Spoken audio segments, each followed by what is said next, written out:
जुलैपर्यंत शेताचे काम आटपून घ्या, कारण की राज्यामध्ये 4 तारखेपासून ते 10 तारखेपर्यंत जोरात पाऊस पडणार आहे, मुसळधार पडणार आहे, वडे नाले पडणार आहे.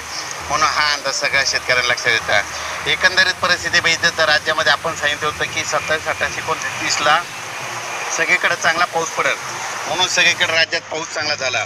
आता सर्व शेतकऱ्याला सांगू इच्छितो की राज्यामध्ये आता जवळपास 1, 2, 3 दरम्यान भाग बदलत पाऊस पडणार आहे.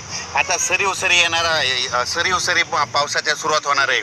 म्हणून ह्या 3 दिवसामध्ये लक्षात घ्या, म्हणजे 1 जुलै, 2 जुलै, 3 आणि 4 जुलैपर्यंत राज्यामध्ये आता सरीचा पाऊस येणार आहे.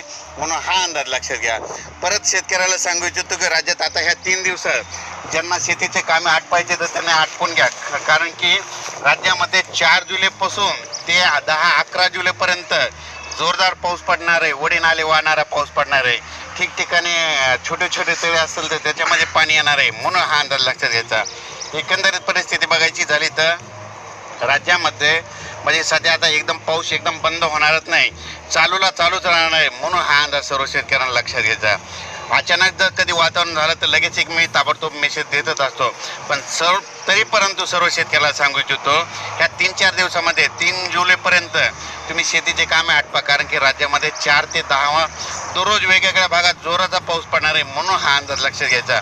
आणि योगायोगाने अंदाज सांगू इच्छितो की राज्यामध्ये काय झालं की ज्या वर्षी पुरेपूर पाऊस येतो त्या वर्षी नगर जिल्ह्याला जास्त पाऊस पडतो, बीड जिल्ह्याला जास्त पडतो, सोलापूर जिल्ह्याला जास्त पडतो, लातूर जिल्ह्याला पडतो, सातारा, सांगली, कोल्हापूर तिकडे जास्त पडतो, विदर्भात जास्त पडतो, पूर्व विदर्भात जास्त पडतो, मराठवाड्यात जास्त पडतो, उत्तर महाराष्ट्रात जास्त पडतो.